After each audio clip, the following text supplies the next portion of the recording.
Arjun Bamania TAD मंत्री था तो बच्चों के नमक मिर्च खा गया, तो क्या आप दोनों मिलकर नमक मिर्च चाटेंगे क्या? हम किसी मुद्दे को उठा रहे, वो कह रहे मोदी जी की आवाज है, हम कह रहे हैं कि हम संवैधानिक प्रावधान, वो कह रहे हैं कि आप अंबेडकर का विरोध करो। मतलब जो कोई सेंस ही नहीं है।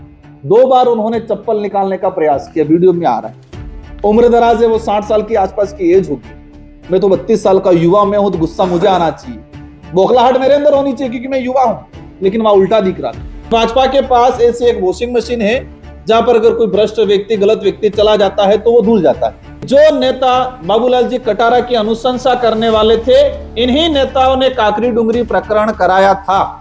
आज डबल इंजन की सरकार की बात करते हो तो आरपीएससी में पेपर लीक हुआ, उस पेपर लीक में कितने लोग इन्वॉल्व थे? बाबूलाल जी ने स्वयं ने कहा है कि इन नेताओं की अनुशंसा पे लगा और इन नेताओं ने मेरे से पैसा लिया।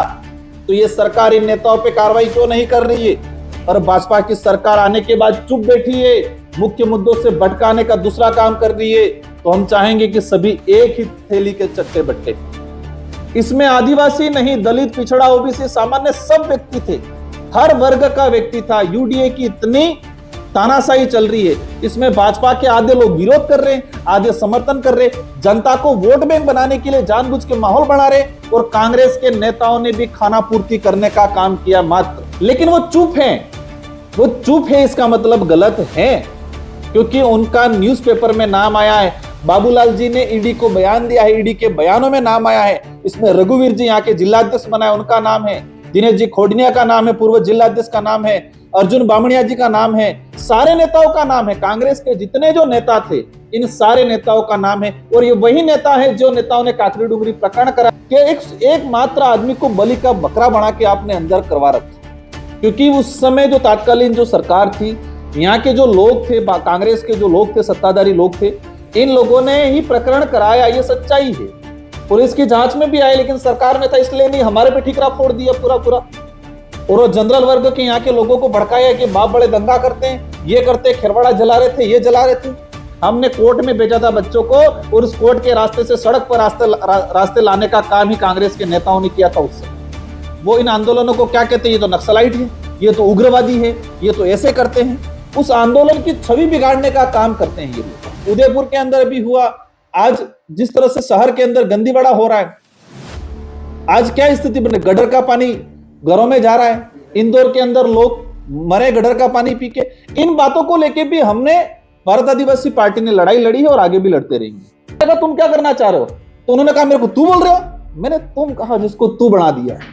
वो चप्पल निकाल रहे हैं, तो हमारे विधायक जी ने कहा कि लड़ाई करनी तो बाहर आ करो। जोहार सभी साथियों को।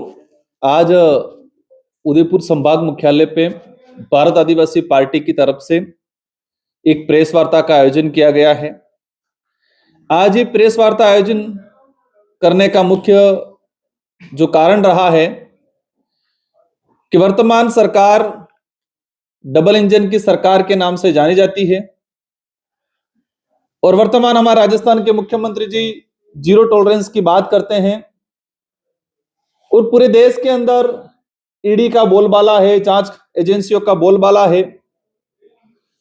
और यही संबंध आरपीएससी सदस्य बाबूलाल कटारा जो थे, उनसे रिलेटेड जब ये मामला सामने आया, आज हमारा मुख्य रूप से प्रेस वार्ता करने का रीजन ये रहा है कि बाबूलाल जी कटारा जो आरपीएससी सदस्य नोमिट हुए, वो नोमिट हुए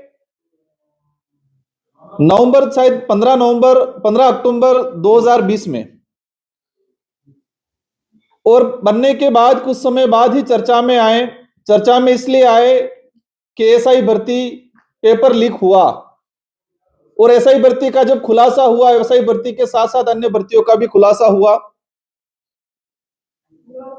सरकार की एजेंसियों ने बाबूलाल जी पर कार्रवाई की, उनको गिरफ्तार किया, और गिरफ्तार करने के बाद इस मामले को ईडी ने अपने हाथ में लिया, और अन्य एसओजी के बयानों में भी बहुत सारी चीजें सामने आई, और ईडी ने जो बयान लिए उन बयानों में भी बहुत सारी चीजें सामने आई।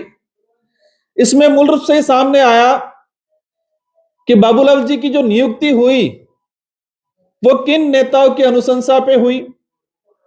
नियुक्ति होने के बाद बाबूलाल जी कटारा से कितने नेताओं ने संपर्क किया, और पेपर लीक जो प्रकरण हुआ, उस पेपर लीक प्रकरण में कितने नेताओं का रोल रहा, कितने नेताओं ने इनकी अनुशंसा पे पैसा लिया, पेपर लेने का काम किया, ये लंबे समय से चर्चा में आ रहा है।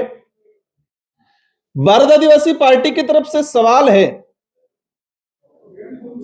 कि इस क्षेत्र के दिग्गज नेता महेंद्रजीत मालवीय कांग्रेस छोड़ के बीजेपी में गए, और जब कांग्रेस में थे उस समय उन पर बड़े आरोप लगे थे भ्रष्टाचार के। बाबूलाल जी कटारा को लेके भी उनसे संबंध अच्छे बताए, उनकी अनुशंसा में इनका मुख्य रोल बताया। पूरे क्षेत्र की जनता का और विशेषकर पूरे राजस्थान की आम जनता का मन में यह था कि कार्रवाई होगी, लेकिन जैसे वो भाजपा में गए तो लोगों को लगा कि अब कार्रवाई नहीं होगी। और आम जनता में प्रचलन में है कि भाजपा के पास ऐसी एक वॉशिंग मशीन है जहां पर अगर कोई भ्रष्ट व्यक्ति, गलत व्यक्ति चला जाता है तो वो धुल जाता है। लेकिन आज वहीं से महेंद्रजीत मालवीय वापस कांग्रेस में आए हैं।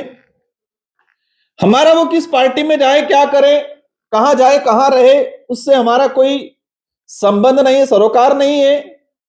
लेकिन हम आज विशेष रूप से कहना चाह रहे हैं कि एक आदिवासी बाहुल्य क्षेत्र के अधिकारी बाबूलाल जी कटारा को आरपीएससी सदस्य बनने का अवसर मिला था। एक इस क्षेत्र के लिए सौभाग्य की बात थी, गर्व की बात थी। लेकिन जैसे उन पे इनकी गिरफ्तारी हुई और गिरफ्तारी होने के बाद इस क्षेत्र में यह माहौल बनाया, और विशेषकर पूरे राजस्थान देश की राज्य की राजधानी में हम सुनते हैं कि आदिवासी अधिकारी था और अधिकारी ने भ्रष्टाचार किया। जो राजनीतिक लोग उनकी अनुशंसा पे उनको लगाया और जिन राजनीतिक लोगों का पेपर लीक में संबंध था, इन राजनीतिक लोगों ने कन्नी काट लिया और कन्नी काट के एक आदिवासी समुदाय को रडार पे लगा दिया पूरा। बाबूलाल जी कटारा का संबंध आदिवासी समुदाय और इस आदिवासी बाहुल्य क्षेत्र से बता के इस क्षेत्र और आदिवासी समुदाय की छवि धूमिल करने का काम किया। मेरा कहना है कि बाबूलाल जी कटारा को आरपीएससी सदस्य कांग्रेस की सरकार में बनाया था। यह कोई सामाजिक फैसला नहीं था और न ही क्षेत्र का फैसला था। बाबूलाल जी कटारा को आरपीएससी सदस्य बनाना एक राजनीतिक फैसला था, और यह किस कहा जाए कि स्वार्थी राजनेताओं का फैसला था। मैं स्वार्थी राजनेताओं का फैसला इसलिए कहना चाहूंगा, आप सबको विदित है कि काकरी डुंगरी प्रकरण 2020 में हुआ। आज 2026 में हमने प्रवेश किया, आज 5 साल होने आ गए, लेकिन इस प्रकरण को भुला नहीं जा सकता। यह प्रकरण भविष्य में भी हर कड़ी से जुड़ेगा और वो इसलिए जुड़ेगा, आज भी इसलिए जुड़ रहा है बाबूलाल जी कटारा से। हमारी सबकी जानकारी में और क्षेत्र की जनता को जानना जरूरी है कि काकरी डुंगरी प्रकरण 24 सितंबर 2020 को हुआ और बाबूलाल जी आरपीएससी सदस्य कब बने? 15 अक्टूबर 2020 को। मतलब काकरी डुंगरी प्रकरण होने के मात्र 20 दिन बाद बाबूलाल जी कटारा आरपीएससी सदस्य बने। और यह क्लियर है कि काकरी डुंगरी प्रकरण से जुड़ा हुआ मामला था। यह जानना जरूरी है कि काकरी डुंगरी प्रकरण के तहत जो घटनाक्रम हुआ और उसमें हम तात्कालिक समय हमारी बीटीपी पार्टी थी, मैं विधायक था, हम पे लांछन लगाने का काम किया, हमको बदनाम करने का काम किया। लेकिन हकीकत यह है कि जो राजनेता बाबूलाल जी कटारा को आरपीएससी सदस्य नोमिनेट करने में जिनका रोल था, और नोमिनेट करते वक्त उन्होंने ब्रीफ नोट बना के दिया था सरकार को कि काकरी डुंगरी प्रकरण को शांत कराने में आदिवासी अधिकारी बाबूलाल जी कटारा का रोल है, इसलिए उनको आरपीएससी सदस्य बनाया जाए ताकि आदिवासी वोट बैंक को साधा जाए। यह पत्र में लिखा था, कांग्रेस के नेताओं ने मुख्यमंत्री गहलोत साहब को यह ब्रीफ नोट किया था। मेरा कहना है कि जो नेता बाबूलाल जी कटारा की अनुशंसा करने वाले थे, इन्हीं नेताओं ने काकरी डुंगरी प्रकरण कराया था। यह सच्चाई है। आप जानते होंगे कि काकरी डुंगरी प्रकरण के बाद कुछ चैनलों ने इस चीज को उठाया, एक वरिष्ठ नेता का नाम लिया कि इस नेता की वजह से मामला शांत हुआ। अधिकारी में बाबूलाल जी का नाम उछाला कि इस अधिकारी ने मध्यस्थता की और मामला शांत किया। दोनों लोगों को इनाम मिला, एक को आरपीसी सदस्य बनाया, दूसरे को मंत्री बनाया नेक्स्ट। लेकिन कहा जाता है कि कुदरत का कहर या कुदरत किसी को नहीं बख्शती है।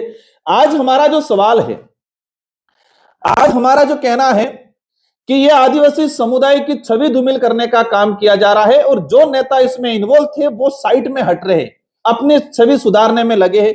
हम सरकार से आज मांग करते हैं और सरकार से सवाल पूछना चाहता है, मैं ही नहीं, इस क्षेत्र का समस्त आदिवासी बाहुल्य क्षेत्र का प्रत्येक वर्ग का युवा और इस क्षेत्र ही नहीं पूरे राजस्थान का बेरोजगार युवा, आप जीरो टॉलरेंस की बात करते हो, आज डबल इंजन की सरकार की बात करते हो। तो आरपीएससी में पेपर लीक हुआ, उस पेपर लीक में कितने लोग इन्वॉल्व थे? बाबूलाल जी ने स्वयं ने कहा है कि इन नेताओं की अनुशंसा पे लगा और इन नेताओं ने मेरे से पैसा लिया।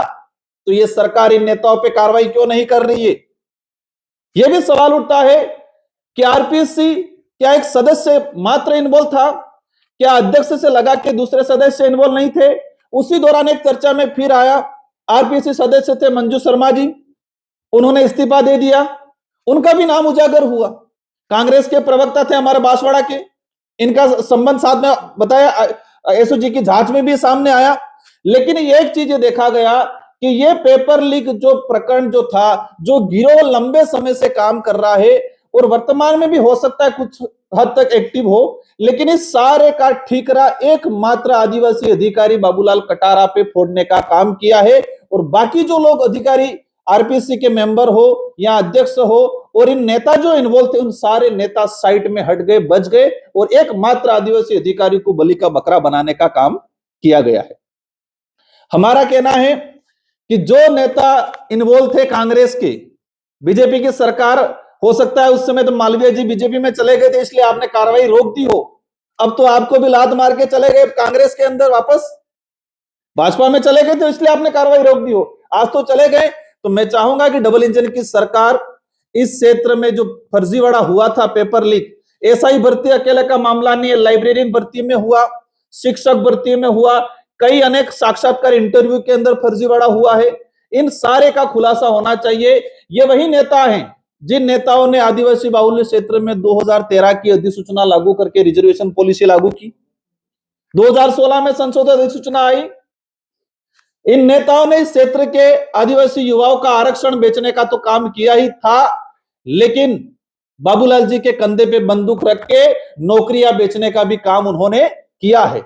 जो स्वच्छ छवि के साथ मेहनत का युवा था, जो मेहनत कर रहा है, बेचारा गरीब घर से उठ के आ रहा है, अपनी जमीन जेवरात गिरवी रख के पढ़ रहा है, ऐसे युवाओं का हक छीनने का काम किया है नेताओं ने, इनका खुलासा होना चाहिए। और इसलिए हम कई बार कहते हैं कि इस क्षेत्र के अंदर विचारधारा कोई रही नहीं है।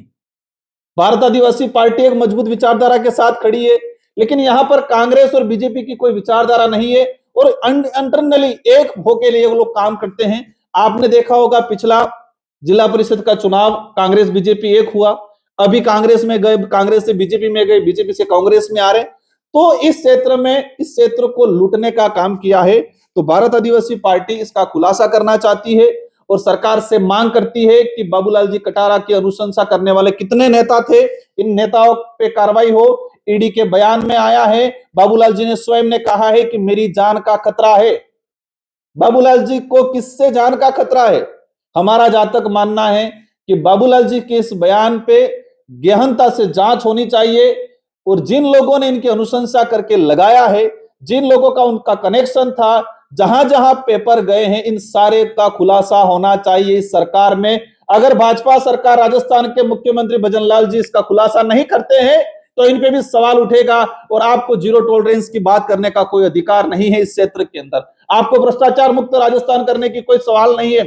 आपने सरकार में आए, सरकार में भाजपा एक बात पे आई थी कि राजस्थान में फर्जी कांग्रेस पे लांछन लगाए थे कि पेपर लीक हो रहे हैं, पेपर बेचे जा रहे हैं, और युवाओं की बात करके ही राजस्थान सरकार में भाजपा की सरकार आई और भाजपा की सरकार आने के बाद चुप बैठी है, मुख्य मुद्दों से भटकाने का दूसरा काम कर रही है। तो हम चाहेंगे कि सभी एक ही थैली के चट्टे बट्टे हैं।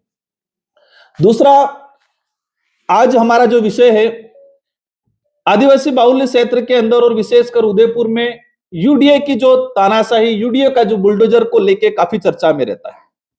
हर 2-3 दिन में कोई ना कोई प्रकरण होता है, कभी किसी का घर उजाड़ा जाता है, किसी का परिवार उजाड़ा जाता है, कभी पूरी कॉलोनी उजाड़ दी जाती है।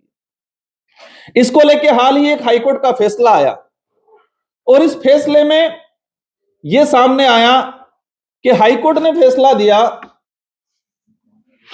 फैसला इसलिए दिया कि क्षेत्र से कई नगरपालिका क्षेत्र के लोग गए थे, हाईकोर्ट में याचिका दायर की थी। याचिका का बेंच बनाया था। हमने पिछले 3 साल पहले 2022-23 के अंदर संविधान के जो प्रावधान हैं, अनुच्छेद 243 और अनुच्छेद 243 में यह प्रावधान है कि अनुसूचित क्षेत्र के अंदर अगर आप नगर निकायों का निर्माण करते हो, गठन करते हो या विस्तार करते हो, तो आपको 5वीं अनुसूची जो अनुच्छेद 244 जो है, उसके विशेषाधिकारों को ध्यान में रखते हुए आपको नगरपालिकाओं का गठन करना है। यह संविधान के अंदर प्रावधान। इसी प्रावधानों के तहत मेरे विधानसभा पूर्व विधानसभा 84 के अंदर सिमराड़ा था, वहां नगरपालिका जबरदस्ती घोषित किया। हम हाईकोर्ट गए और हाईकोर्ट में हमने इसी का हवाला दिया कि संविधान के अनुच्छेद 243(1) के तहत अनुसूचित क्षेत्र में नगरपालिकाओं का निर्माण करना असंवैधानिक है। यह मैं नहीं कह रहा, संविधान कह रहा है। हाईकोर्ट ने इसको माना। हाईकोर्ट ने सरकार को नोटिस जारी किया। सरकार को पूछा 2023-22 के अंदर कि क्या अनुसूचित क्षेत्र में मेसा कानून लागू है। इसमें 2 चीजें हैं, हमें समझने की जरूरत है कि कोई भी सामान्य क्षेत्र का कानून अगर अनुसूचित क्षेत्र में लागू करते हैं तो राज्यपाल महोदय को अधिकार है कि उस कानून को लेकर अपनी टिप्पणी करे या अध्यादेश जारी करे। राज्यपाल महोदय स्वतंत्र हैं टीएससी से परामर्श लेके कि यह कानून सीधा रूप से लागू होगा या इसमें कुछ विशेष प्रावधान या इंप्लीमेंटेशन या मॉडिफाई करके इसको लागू करे। ये तो सरकार को पूछा क्या मेसा कानून लागू है, सरकार ने कहा नहीं लागू है। सरकार को पूछा क्या अनुसूचित क्षेत्र में बिना मेसा कानून के नगरपालिका का निर्माण हो सकता है, सरकार ने कहा नहीं हो सकता है। विधि विभाग से टिप्पणी आई और फैसला पक्ष में आया और उस समय 6 से 7 नगरपालिका हमने निरस्त कराई। इसी के आधार पे यूडीए को लेके कुछ सामाजिक संगठन के लोग गए, सेमारी नगरपालिका को लेके ऐसे 19 प्रकरण चल रहे थे। इसमें एक चीज बड़ी सामने आई कि 19 प्रकरणों में एक बलीचा का केस कोई व्यक्ति गया जो हमारी जानकारी में नहीं है। सेम प्रकरण थे, एक प्रकरण बलीचा से गया और बलीचा से जो प्रकरण गया उस प्रकरण ने हम जिस लाइन पे जा रहे थे उस लाइन पे नहीं जाते हुए उन्होंने अलग हवाला दिया और हाईकोर्ट ने बलीचा की जो पिटीशन थी उस पे फैसला सुनाया और सारे जो पिटीशन थी उसको खारिज कर दिया और उन्होंने कहा कि अनुसूचित क्षेत्र में नगरपालिका नगर निगम को लेके राज्यपाल महोदय ने किसी प्रकार की कोई अधिसूचना जारी नहीं की है। इसलिए जब तक राज्यपाल महोदय अनुसूचित क्षेत्र में municipal extension to schedule area या मेसा कानून जब तक केंद्र सरकार पास नहीं करे या राज्यपाल महोदय उसके लिए विशेष अधिसूचना जारी नहीं करे तब तक नगरपालिका नगर निकायों का यूडीए का विस्तार होता रहेगा। यह सुप्रीम हाईकोर्ट ने भी फैसला हाल ही 7-8 दिन पहले दिया है। तो हमारा जो तक लगा, हमारी जो तहकीकात में आया, इस ये मेसा कानून को लेके नगरपालिका नगर परिषद यूडीए में रहने वाले लोगों को लेके सड़क की लड़ाई भारत आदिवासी पार्टी लड़ रही है। विधानसभा हो लोकसभा हो उसमें हमारे विधायक और मैंने स्वयं इस बात को उठाया है और न्यायालय की लड़ाई भी हम लोग लड़े। सड़क की लड़ाई भारत आदिवासी पार्टी लड़ी, संसद की लड़ाई भारत आदिवासी पार्टी लड़ रही है इस बात को, और कोर्ट के रास्ते भी हम ही गए। लेकिन एकमात्र केस बलीचा का गया वो हमारी जानकारी में नहीं है। हमें जहां तक लगता है और ये सच्चाई है कि उदयपुर यूडीए के अंदर जो भूमाफिया लोग थे जिन्होंने यूडीए की जमीन अपनी जमीन बता के बेचने का काम किया, लोगों को बेची, स्टाम्प पे दिया। इस इलाके के आसपास जो पॉलिटिकल लीडर है, जो भूमाफिया बने हुए, भूमाफिया से संपर्क है, जो अधिकारी इसमें इन्वॉल्व थे, ये सारे अधिकारी भूमाफिया पॉलिटिकल लोगों ने मिलके हमारी याचिकाओं को क्रेश कराने के उद्देश्य से बलीचा से एक फर्जी व्यक्ति को तैयार किया, ऐसा हमें आभास हुआ और यह सच्चाई है। क्योंकि हमारे 18 पिटीशन लगी थी और एक पिटीशन को 18 मतलब उस एक पिटीशन से 18 पिटीशन को जोड़ के कोर्ट ने फैसला दिया है, उसको लेके हम अवश्य सुप्रीम कोर्ट जा रहे हैं। लेकिन उदयपुर की जनता को जानना जरूरी है, क्योंकि आज हमने देख रहे हैं, आज मैं सुबह न्यूज़पेपर में पढ़ा कि ये बड़ीगढ़ कोटियाफला सवीना में 102 मकान गिराए। इसमें आदिवासी नहीं, दलित, पिछड़ा, ओबीसी, सामान्य सब व्यक्ति थे, हर वर्ग का व्यक्ति था। यूडीए की इतनी तानाशाही चल रही है, इसमें भाजपा के आधे लोग विरोध कर रहे हैं, आधे समर्थन कर रहे हैं, जनता को वोट बैंक बनाने के लिए जानबूझ के माहौल बना रहे, और कांग्रेस के नेताओं ने भी खाना पूर्ति करने का काम किया, मात्र इसको लेके तह तक नहीं जा रहे हैं। ये यूडीए के पट्टे स्वयं लोगों ने दिया, किस किस नेताओं ने दिया, इस पे मुकदमा नहीं हुआ, अभी तक कार्रवाई नहीं हुई।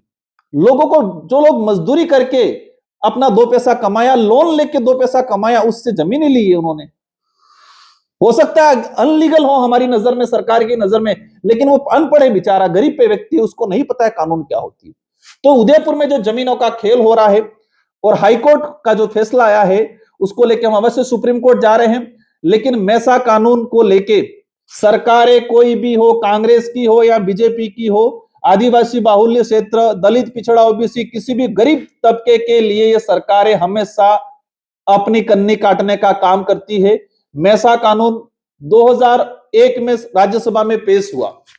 मेरा जो राजनीतिक कैरियर रहा है, मेरा जो एक्सपीरियंस, अनुभव रहा है, मैंने एक चीज नोटिस की कि जितना मैसा कानून पेंडिंग है, किसी देश की दो सदन है, हमारी राज्यसभा, लोकसभा, देश के लिए कानून इन दोनों सदनों में किसी भी सदन के थ्रू आता है और दोनों सदनों में पास होता है।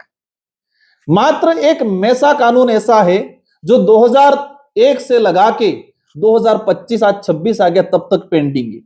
कोई भी कानून राज्यसभा या लोकसभा में आने के बाद इतने लंबे समय तक पेंडिंग नहीं रहता है, या तो वो पास होगा या क्रैश होगा। उन्होंने कमिटी को भेजा 2001 के अंदर, 2003 में जीपीसी ने, कमिटी ने उनको रिप्लाई दे दिया, सभी राज्यों से सलाह मशुरा हो गया। लेकिन 2001 से लगा के 2025 तक इसमें कांग्रेस की सरकार भी रही, यूपीए की सरकार भी रही, भाजपा की सरकार भी रही, लेकिन नगर पालिका, नगर परिषद जो 5 अनुसूचित क्षेत्र के अंदर है, उनको कानूनी रूप देने का काम नहीं किया है। तो इन लड़ाई को लेकर भारत आदिवासी पार्टी लड़ रही है। आज प्रेस कॉन्फ्रेंस के माध्यम से इस क्षेत्र की जनता को जानना जरूरी है। और उदयपुर के यूडीए में रहने वाले जो साथी हैं, वो किसी भी वर्ग का है, गरीब व्यक्ति है, सच्चा है, उसके साथ भारत आदिवासी पार्टी खड़ी है। सड़क की लड़ाई भी लड़ेंगे, संसद की लड़ाई भी लड़ेंगे, भले हम हाईकोर्ट में हार गए हैं, लेकिन इसको सुप्रीम कोर्ट में जाएंगे। और हमारा प्रयास रहेगा कि मैसा कानून पिछले जो बजट सेशन आ रहा है उनमें हम पास कराने का प्रयास करेंगे। देखो, मैं भी आज पॉलिटिकल लीडर हूं, मैं भी कई बार अनुशंसाएं करता हूं, लेकिन जो बाबूलाल जी वाला प्रकरण आया, उस प्रकरण में मैं ये नहीं कह रहा हूं कि जिन्होंने अनुशंसा की थी सारे गलत हैं, लेकिन वो चुप हैं। वो चुप है, इसका मतलब गलत है, क्योंकि उनका न्यूज़पेपर में नाम आया है। बाबूलाल जी ने ईडी को बयान दिया है, ईडी के बयानों में नाम आया है। इसमें रघुवीर जी यहाँ के जिलाध्यक्ष बनाए, उनका नाम है, दिनेश जी खोडनिया का नाम है, पूर्व जिलाध्यक्ष का नाम है, अर्जुन बामणिया जी का नाम है, सारे नेताओं का नाम है। कांग्रेस के जितने जो नेता थे, इन सारे नेताओं का नाम है। और ये वही नेता है जो नेताओं ने काकरी डुंगरी प्रकरण कराया, ये वही नेता है जिन्होंने 2013-16 के अंदर अधिसूचना जारी कर इस क्षेत्र का आरक्षण खत्म, युवाओं का आरक्षण खत्म करने का काम किया, जिन्होंने पेपर लीक में पूरा प्रकरण है। हमारा एक ही सवाल है कि एक मात्र आदमी को बलि का बकरा बना के आपने अंदर करवा रखा, आप उनके नाम, उसके नाम जुड़े हुए, आप बच रहे हैं और छवि बना रहे हैं आदिवासी समाज की। जयपुर में चर्चा हो रही है कि आदिवासी समाज का अधिकारी था, भ्रष्ट था, लेकिन इस अधिकारी को लगाने के पीछे कौन लोग थे, ये जानना जरूरी है। हाँ बिल्कुल, क्योंकि उस समय जो तात्कालीन जो सरकार थी, यहाँ के जो लोग थे, कांग्रेस के जो लोग थे, सत्ताधारी लोग थे, इन लोगों ने ही प्रकरण कराया, ये सच्चाई है।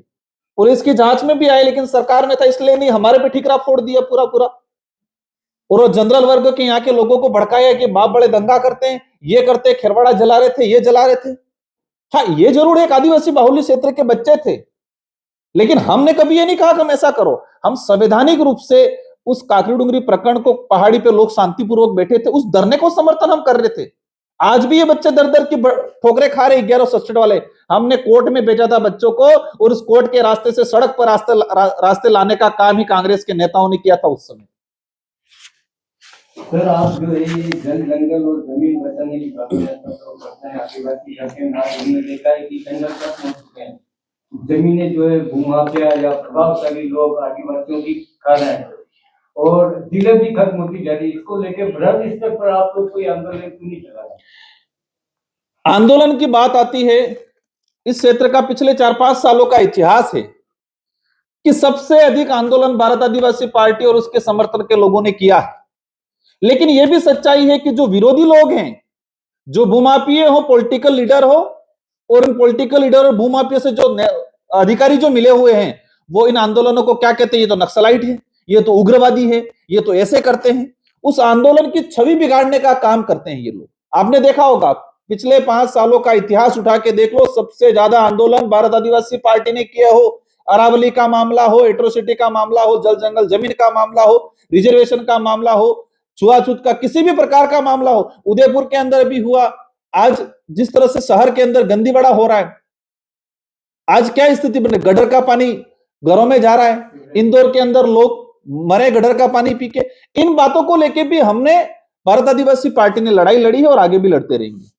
मालवीय जी क्षेत्र के बड़े लीडर थे, इनका हम सम्मान करते हैं। मैं भले उनके सामने चुनाव लड़ा हूं, हमारी विचारधारा अलग हो सकती है, इस क्षेत्र की छवि बनी थी, लेकिन मालवीय जी का जो स्टैंड रहा है, भाजपा में जाना, भाजपा में जाके फिर कांग्रेस में आना, जिस तरीके से उनके बयानबाजी हुए, आपने देखा होगा जब भाजपा में गए उनके बयान क्या थे कि मैं कांग्रेस में रह के विकास नहीं करा सकता हूं, इसलिए मैं भाजपा में जाके विकास कराऊंगा, आदिवासियों का भला करूंगा।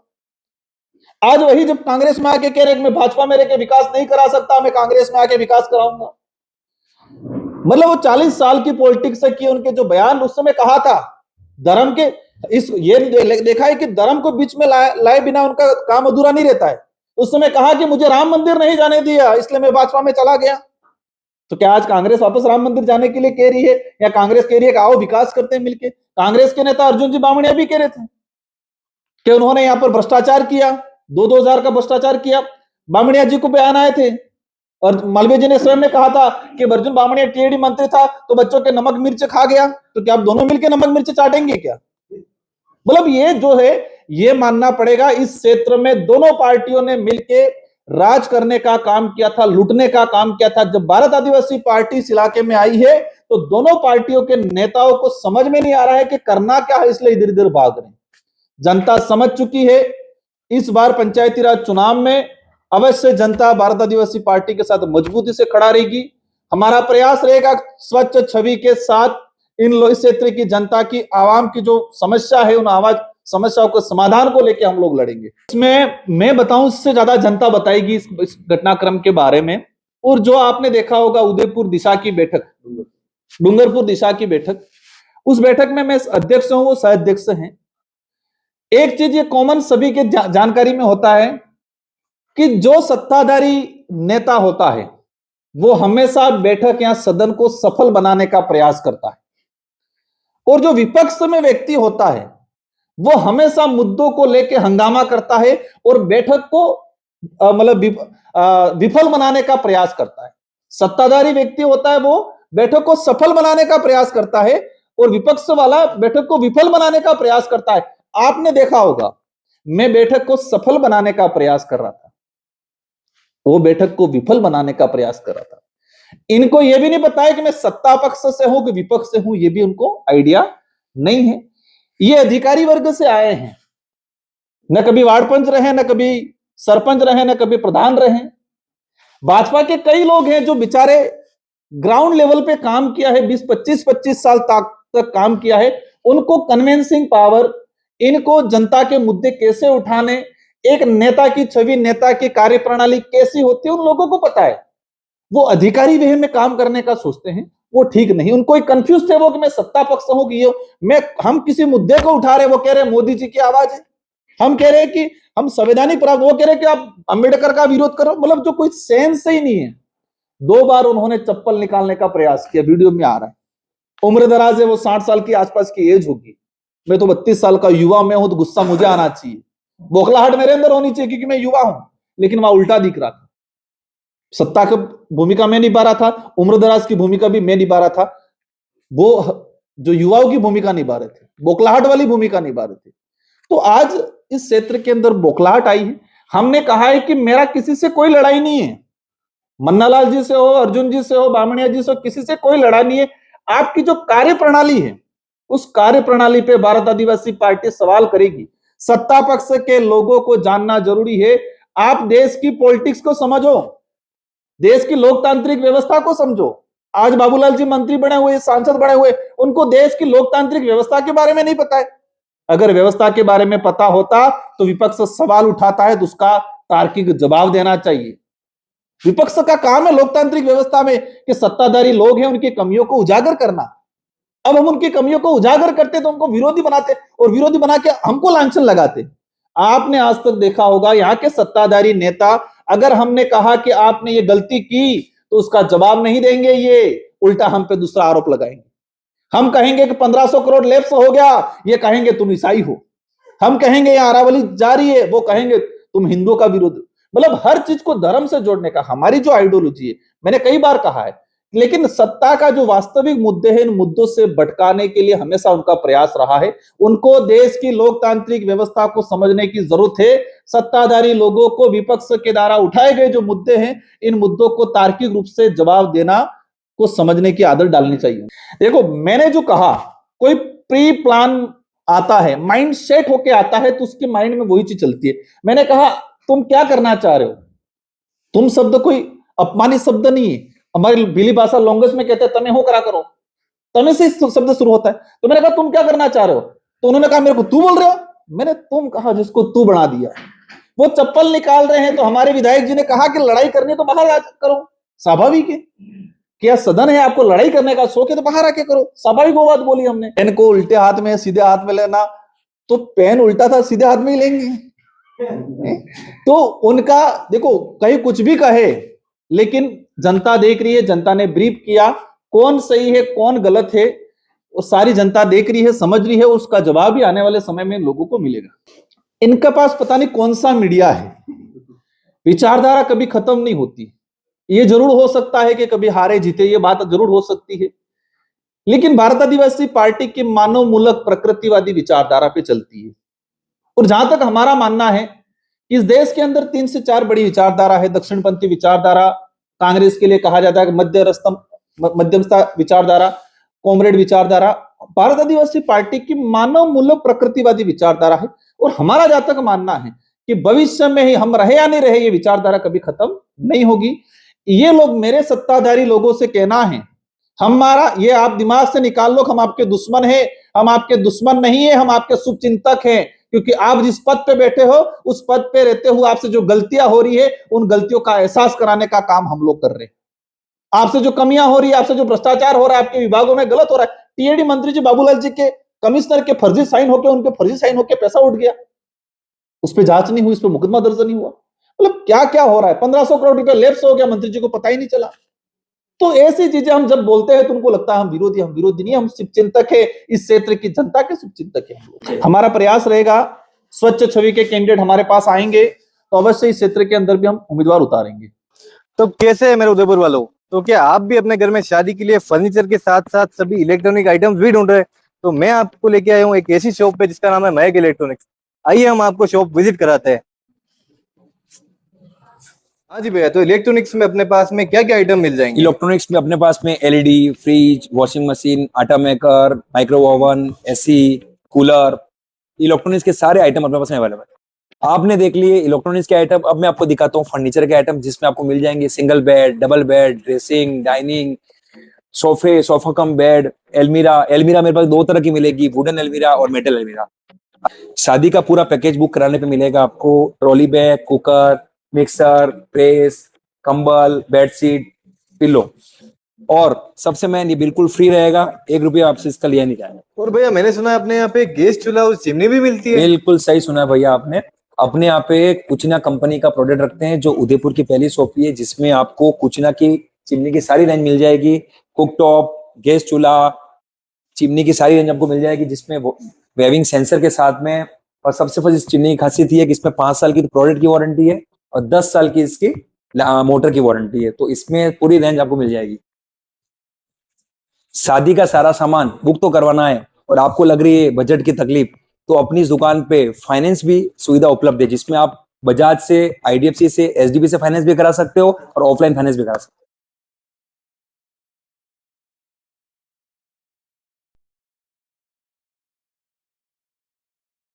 तो कैसे है मेरे उदयपुर वालों, तो क्या आप भी अपने घर में शादी के लिए फर्नीचर के साथ साथ सभी इलेक्ट्रॉनिक आइटम्स भी ढूंढ रहे हैं? तो मैं आपको लेके आया हूँ एक ऐसी शॉप पे जिसका नाम है महक इलेक्ट्रॉनिक्स। आइए हम आपको शॉप विजिट कराते हैं। हाँ जी भैया, तो इलेक्ट्रॉनिक्स में अपने पास में क्या क्या आइटम मिल जाएंगे? इलेक्ट्रॉनिक्स में अपने पास में एलईडी, फ्रिज, वॉशिंग मशीन, आटा maker, micro oven, AC, cooler, electronics के सारे आइटम अपने पास अवेलेबल है। आपने देख लिए इलेक्ट्रॉनिक्स के आइटम। अब मैं आपको दिखाता हूँ फर्नीचर के आइटम, जिसमें आपको मिल जाएंगे single bed, double bed, dressing, dining, सोफे, सोफा कम बेड, एलमीरा। एलमीरा मेरे पास दो तरह की मिलेगी, वुडन एलमीरा और मेटल एलमीरा। शादी का पूरा पैकेज बुक कराने पे मिलेगा आपको trolley bag, cooker, mixer, press, कंबल, बेडशीट, पिलो, और सबसे मेन ये बिल्कुल फ्री रहेगा, 1 रुपया आपसे इसका लिया नहीं जाए। और भैया मैंने सुना है अपने यहाँ पे गैस चूल्हा और चिमनी भी मिलती है। बिल्कुल सही सुना है भैया आपने। अपने यहाँ पे कुचिना कंपनी का प्रोडक्ट रखते हैं, जो उदयपुर की पहली शॉप है जिसमें आपको कुचिना की चिमनी की सारी रेंज मिल जाएगी। कुक टॉप, गैस चूल्हा, चिमनी की सारी रेंज आपको मिल जाएगी, जिसमें वेविंग सेंसर के साथ में। और सबसे बड़ी इस चिमनी की खासियत ये है कि इसमें 5 साल की प्रोडक्ट की वारंटी है और 10 साल की इसकी मोटर की वारंटी है, तो इसमें पूरी रेंज आपको मिल जाएगी। शादी का सारा सामान बुक तो करवाना है और आपको लग रही है बजट की तकलीफ, तो अपनी इस दुकान पे फाइनेंस भी सुविधा उपलब्ध है, जिसमें आप बजाज से, आईडीएफसी से, एचडीबी से फाइनेंस भी करा सकते हो और ऑफलाइन फाइनेंस भी करा सकते हो।